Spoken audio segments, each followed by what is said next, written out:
Yo, what is up, everybody? It's B Milton. Welcome back to the channel. I'm your host here on the Redskins reviewing you guys. I wanted to make this video last night after we got done watching the Buccaneers-Redskins game, but to be honest, I was just too tired, man. After that game, I passed out, man. I had work early in the morning.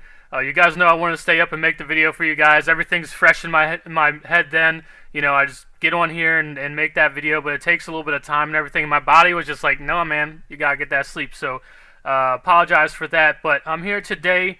You know, I want to make this video. I'm going to talk about some roster stuff, but I might make another video after we make the final cuts of the roster. Speaking of roster cuts, today we cut Will Blackmon, which, you guys, I've been on Facebook, and there's just a lot of Redskins fans out there who are like, they're just like, we cut Will Blackmon, yes, and like super happy and everything.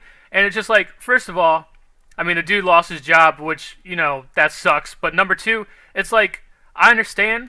Like, I like Will Blackmon, but, like, I don't think he should be a starter on the football team. You know what I'm saying? Like, I like Will Blackmon, but I don't think he should be starting. Now, also, Will Blackmon's made plays for us. Will Blackmon's been around a lot of fumbles, gotten a lot of fumble recoveries, knocked the ball out. Sure, he's missed plays. Like I said, I don't want to go into the season knowing that Will Blackmon's going to be a starting safety for us. But he's a veteran guy. You know, special teams, he could help out. Now, I understand this probably came down to a money situation, and I don't know the money situation around Will Blackmon. That's why I'm guessing he got cut, was because he just wasn't worth the pay. And if he, like I said, if he's not going to be a starter on the team, then he probably didn't rate the money that he was going to be paid, so that's probably why he was cut. But like I said, just seeing everybody so happy about Will Blackmon getting cut, I don't see why. Like, I mean, like I said, the guy's not the most talented guy. I don't think he should be a starter on the team, but he's a solid guy. He's a smart guy. He's made plays for us.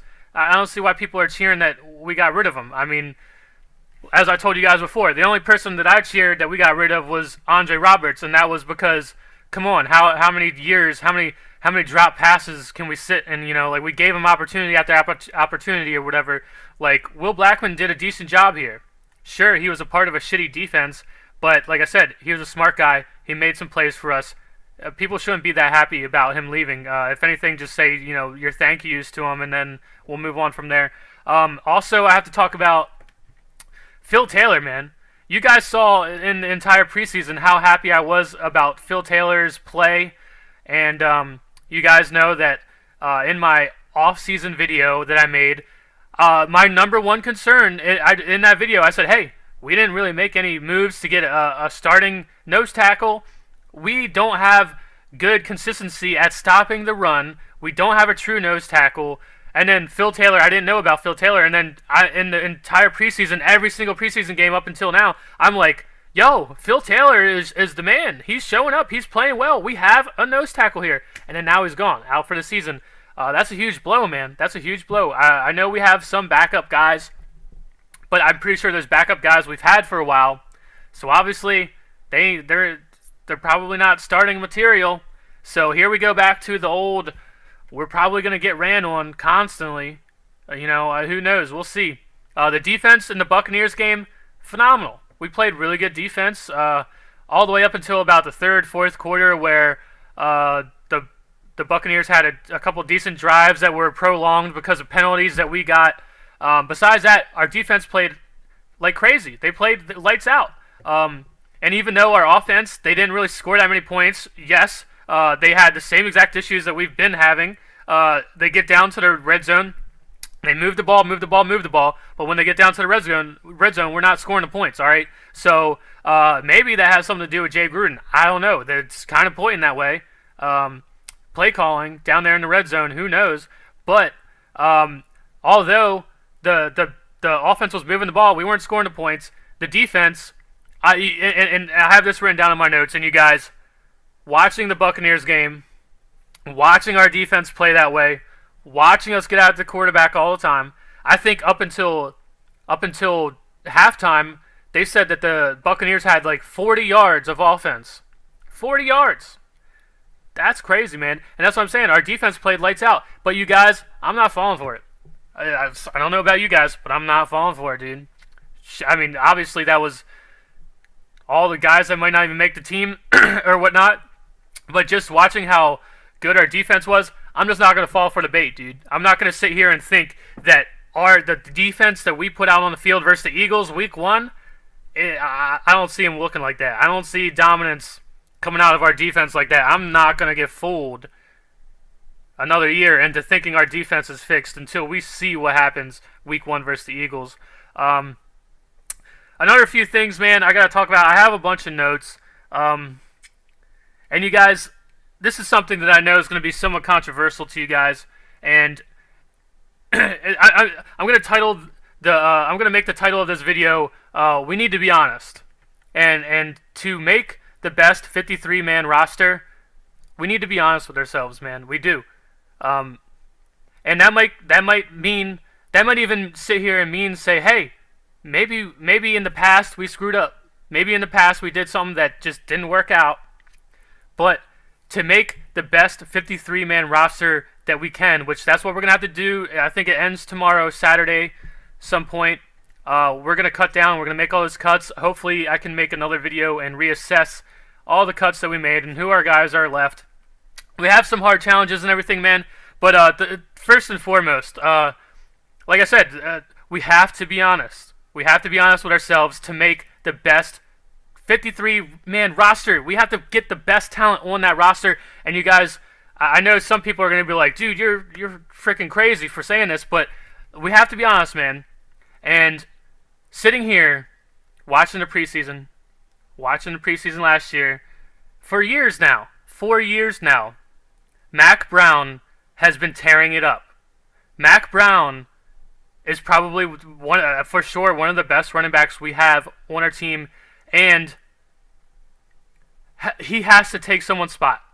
He has to take someone's spot on the roster. We need him on this football team. We have our run game is weak as it is, and that's why I'm suggesting Samaje Perine. I just haven't seen it, man. I haven't seen it. I don't care that we spent a 3rd-round pick on this guy. I don't. Sure, he's a rookie. There's a lot of stuff to learn. He has potential. But guess what? I've seen Mac Brown every year do this. I've seen him. And I don't care. I don't care that everyone's going to say, oh, he did it versus 2nd string and 3rd string guys. I don't care, dude. I don't care. When you hand the ball off to Mac Brown, he goes. He doesn't. It's just natural. He's a natural. You hand the ball off to him, he gets yards. He does whatever he needs to do. He's patient. He gets to the. He's amazing on the outside. He's got maybe some of the same issues as Chris Thompson, where you might not want to run him through the middle all the time because, you know, his size. But watch him bang the ball out to the outside and just get yards out of nothing, dude.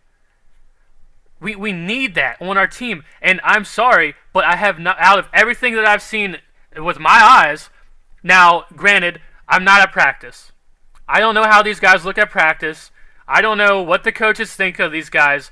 I'm saying, me personally, watching the preseason, watching Samaje Perine play, watching Mac Brown play for the past couple years,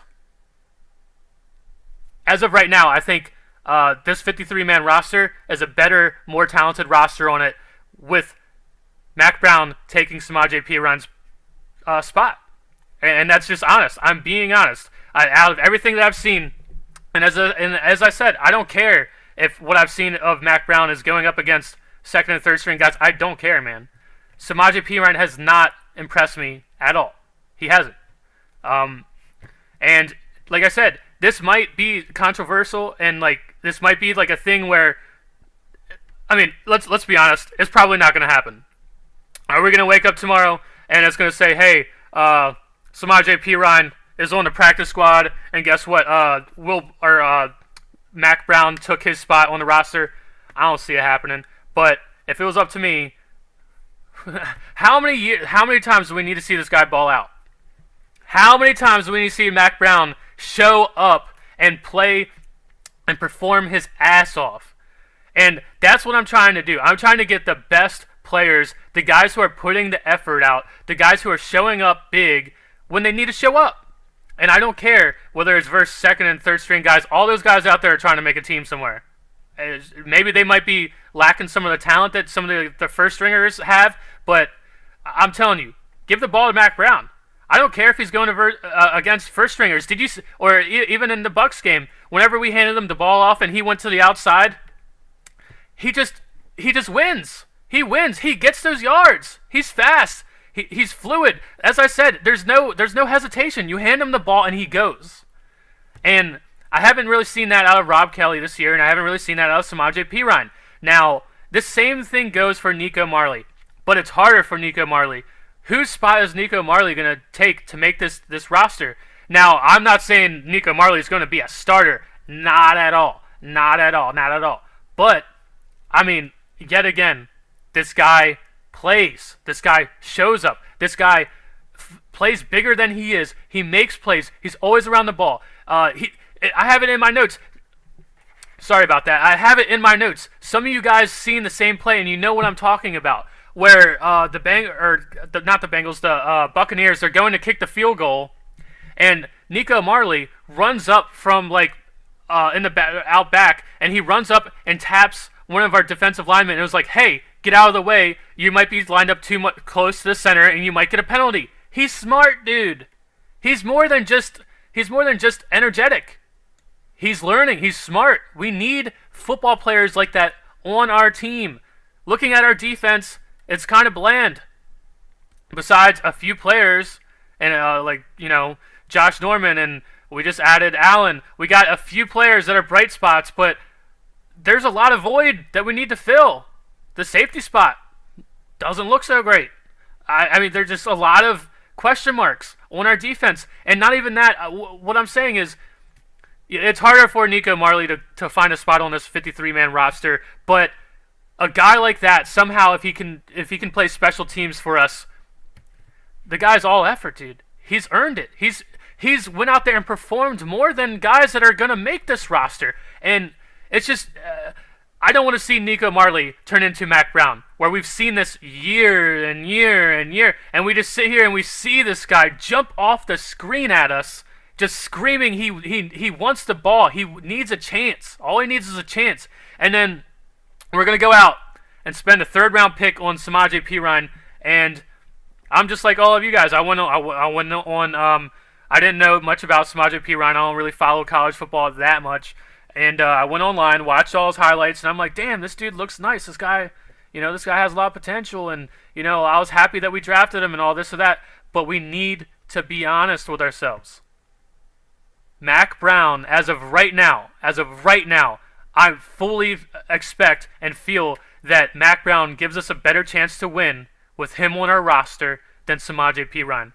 And I know there's going to be some people out there saying, oh, Samaje Perine deserves to start over Rob Kelly. Now, Rob Kelly's earned his spot. He played well. We know who Rob Kelly is. We've seen him play last year.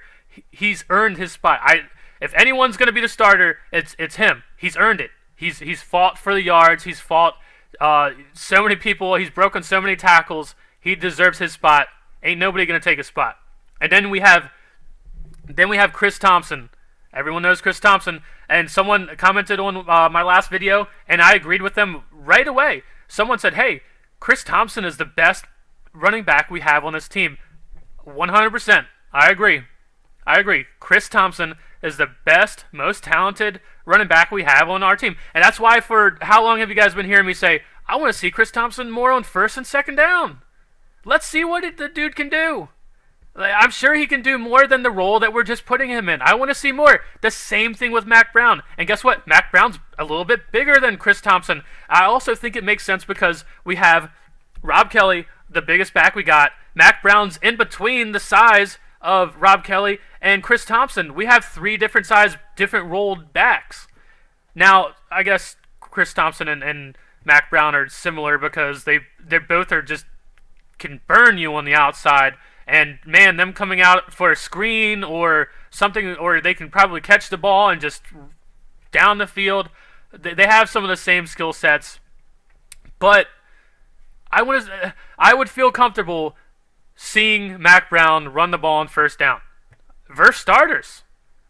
I know this is too late to be saying this now, the fourth preseason game, but it's just true, man. I haven't seen, granted, I haven't seen much out of Rob Kelly this preseason, but I haven't seen shit out of Samaje Perine either, man. And Then we have this guy jumping off the screen like he's been. I just would feel it's just kind of ridiculous to me. Like if he just doesn't get that spot, man. Let's yet again. Let's be honest with ourselves. I would rather see Maurice Harris make the football team over Brian Quick. Yet again, we have to be honest with ourselves. I'm sure Brian Quick might be making more money than he's a veteran guy, and he might have a few more tools to work with, but yet again, I haven't seen shit out of Brian Quick this entire time. He had the one phenomenal sideline catch in this game versus the Buccaneers, and that's what we've been waiting for this whole time. When we signed Brian Quick, we want to see him make catches like that on the sideline where he uses his body, his height. He uses his body to get out in front, make that catch, get the ball, rip it away from the defender, just use his size to his advantage. We've been waiting to see that, and it had to come in the 4th preseason game. We've been waiting for that. So, Maurice Harris, he's a decent, solid guy. He has pretty good hands. He can block. He can run block. I've seen it before. He's pretty good. Now, is he the best wide receiver we have? Hell no. But we have to be honest. I feel having Maurice Harris on this football team makes our team better than having Brian Quick on the team. And that's just because of what I've seen so far from what we've seen. Now, like I said, am I there in practice? Am I watching these guys practice? Am I a football coach? Not at all. But I'm telling you, just being honest, of watching the games, seeing who stands out, seeing the guys put in the effort, plus my previous knowledge of Maurice Harris. He's never really, like I said, he's not a star. He's not a star player, but I haven't seen him drop footballs all the time. I haven't seen him drop touchdown passes like Brian Quick did in the preseason. And we have to be honest with ourselves, man. Safety position. Here's another thing. This is a scary thing to say, but it might actually be true. DeShazer Everett might have a better career with the Redskins than Sua Cravens. He might. Who's to say he's not? I love Sua Cravens. I love when Sua Cravens is on the football field. I was really happy when we drafted Sua Cravens. But that is a very real thing that we need to start thinking about now. These guys that we have that are injury prone, Josh Doxson, Sua Cravens, even though DeShazer Everett's like the same size as Sua Cravens, somehow DeShazer Everett ain't getting hurt. He's playing special teams. He's a fiery guy. He likes to hit people. He might not have the skill set that Sua Cravens has, but hey, who's to say it matters if he has the other skill set of staying on the football field? DeShazer Everett might have a better career with us than Sua Cravens. And it sucks to come to these like realizations, but we have to start. We can't let it shock us. We can't wait and let it shock us. Like I said, we need the best players on the team. Obviously, Sua Craven's going to make the team. That's kind of a different subject, but that's something. I'm sitting here watching the Buccaneers game, and I'm going, you know what? DeShazer Everett, he's not that bad. He's not as bad as David Bruton Jr. He's not as bad as some of the other guys we've had in the past couple of years. And I'm just sitting here thinking, damn, that's going to be some shit if he plays better and has a better career with us than Sua Cravens, who might end up getting ultimately hurt or just not on the football field long enough, and then who knows, we have to get rid of him or whatever. I don't know, man. So if you guys have anything like that, if you guys have any thoughts like that, I know the Mac Brown thing is that's gonna trigger some shit in the comments. I'm sure there's gonna be some people, you don't know what you're talking about. Samaje Perine the shit. He has so much potential. He ran for 1,000 yards. He had the most like 400 some yards in a game, like the most in college football. He had X amount of touchdowns or whatever. But I just haven't seen a transition, dude. I just haven't seen him do a damn thing. And like I said, granted, our run blocking has been terrible. I understand that. You guys can go back to my past videos. I've been saying it. The offensive line, the Hogs 2.0 shit is all bullshit. I'm pretty depressed about the offensive line. I mean, I have faith. They weren't that bad last year. So how much can they change within 1 year? We'll see. We gotta wait for the Eagles game, and I have a huge suspicion. Guess what? Samaje Perine's going to be on our football team. So don't go too crazy on me for saying that. All right, we all know what's going to happen, but I'm just saying, at certain times we have to be honest, dude. If we really want this football team to turn around and make the next step, we need to be honest. And just honestly, I feel the team's better with Mac Brown on it. I want to see what happens when we have guys out there giving 100% effort, guys who want this, guys who are have been just grinding for a couple years now and just been we're just shoving them off. We're just acting like we don't even know who he is. You know how in relationships or whatever, like if like the common, something everyone knows, like if you're in like a relationship or something like that, or you're dating or whatever, and you just like turn a blind eye to the other person and like makes them want you more. That's kind of the Mac Brown thing. We've had Mac Brown for how long, and he's just showing off, jumping off the screen, and we're just kind of turning, just looking this way, like, oh, we just drafted this kid in the third round. That's our guy, but we're sitting here watching dudes show up, and then we're watching other dudes not show up, and they're gonna get that spot. So, hopefully, hopefully you guys don't rip me a new one for saying that, but it's just true. That's how I feel. The run game in general is a toss-up right now. We don't really have a run game. We haven't had the best preseason. I mean, that all doesn't mean shit, though. Who knows? We could go into the Eagles game and we could just run for 500 yards or something. Who knows? We don't know, man. So I'm just telling you guys what I've seen, what I've observed, things that I've picked up from the game. Maurice Harris has played better for us than Brian Quick. Now, when we signed Brian Quick, I thought it was a good signing. I thought that was going to give us some height, that was going to give us some speed, just more of a veteran guy. Bringing a guy in on a short deal to see what he can do, if he can show up or not. And unfortunately, I just haven't seen much from him. So I'm trying to think of some other things about the football game. At times it was kind of boring. At times it was kind of boring. No one was really scoring anything, and Dustin Hopkins, he missed his first field goal, but Dustin Hopkins has looked pretty good. I like the way he's kicking off, or he's kicking pretty good. He's still nailing the ball on kickoffs through the uprights and stuff like that. I like Dustin Hopkins. I don't think we need to worry about him. Is he going to make every single kick this year? No, he's not. But I still believe in him. I think he's going to make a good percentage of his field goals. Not worried about him. Our special teams has continued to be very good. Tress Way, you guys saw, he kicked the ball and we downed it like with the 3-yard line or something like that. The guy is a monster. Tress Way is one of the best in the game. Our special teams, as I said, if we are to be hopeful for anything, our special teams is solid. This is something that has just been plagued the Redskins for the past 20-some years. Our special teams has been garbage, and that's the core of your team. And that's why I'm saying, if anything, even if we have a bad year, I'm going to try to keep some hope, because we have a good core of guys who actually can play well in special teams, and then you build on top of that. So another thing is Josh Harvey Clemens. I have to straight up admit, when I made my draft video, and I didn't know, obviously I didn't know who he was, so I looked him up and I looked at all the videos of him, and I read some stuff about Josh Harvey Clemens, and I just didn't like what I saw.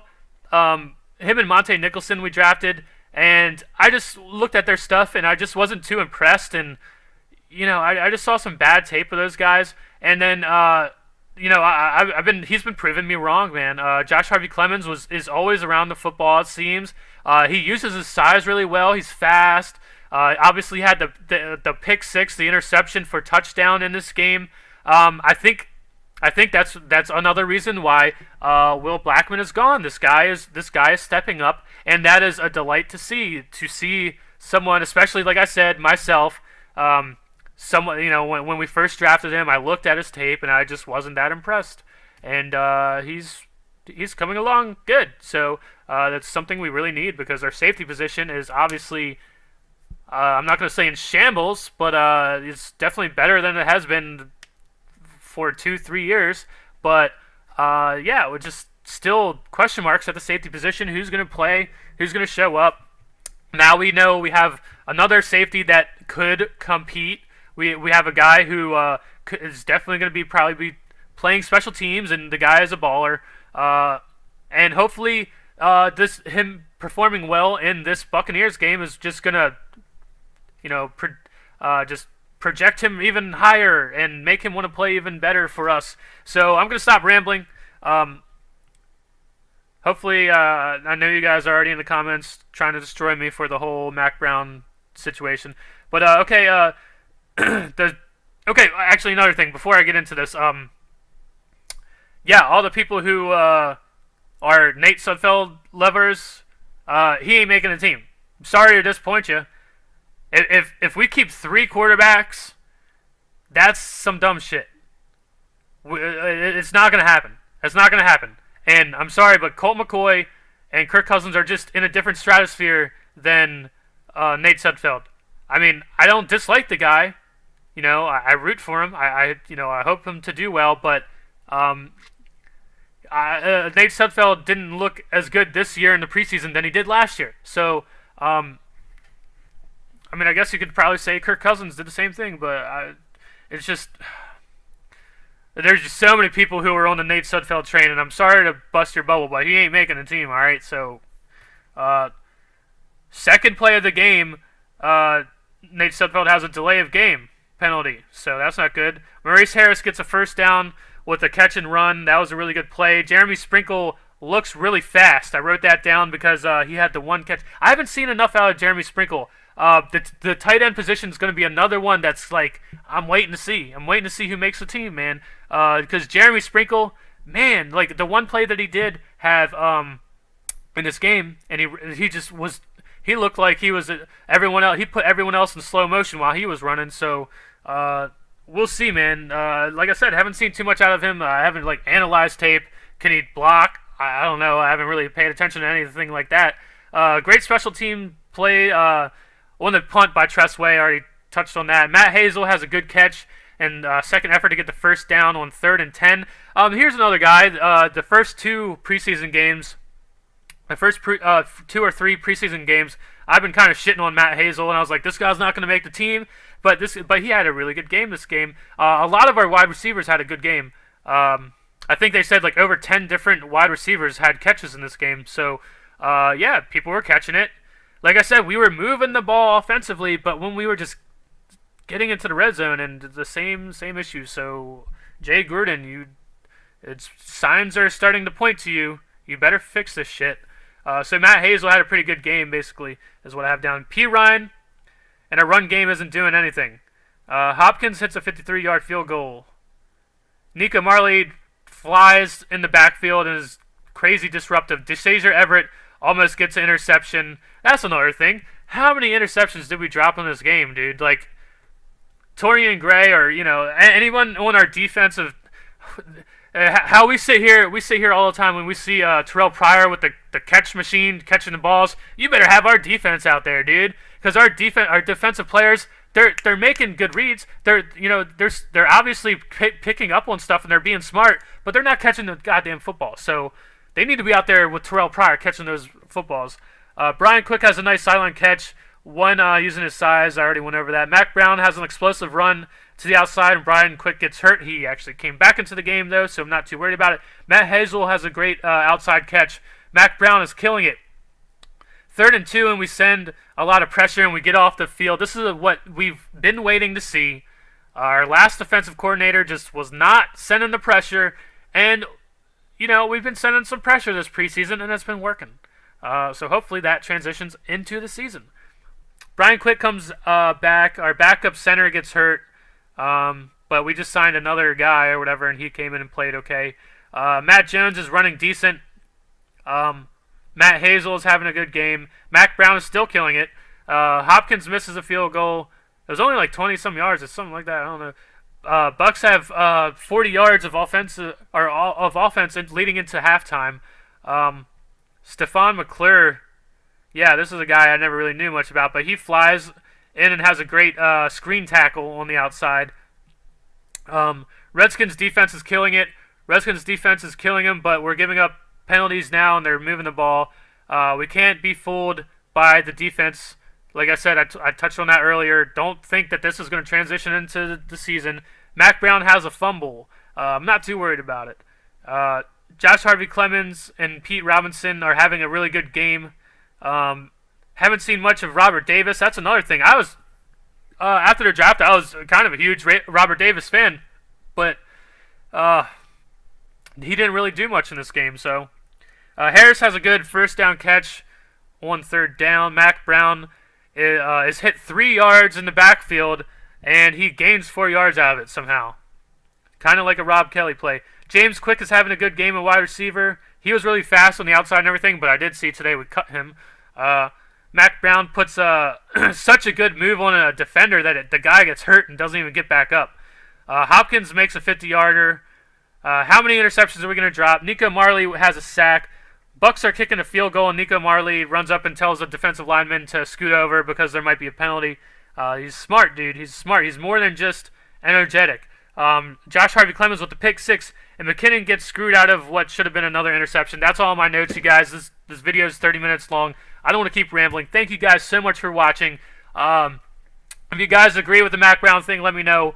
If you guys have any other things like that where you think one player should make the roster over another one, let me know. I'll read all the comments. I think it's tomorrow at some time. Everything's going to get cut down. We're going to see the 53-man roster, and then I'll make another video analyzing it.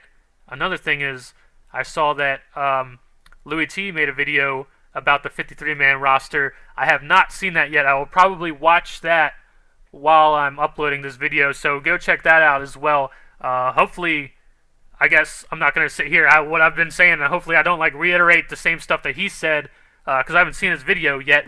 But also, I guess that would be a good thing if I reiterate the same stuff that he said, because then that means we're all on the same page. But yet again, let me know what you guys think. Who should be making the team? Who shouldn't? What do you guys think? The tight ends is going to be really hard. Which tight ends do we keep? Which guys do we let go?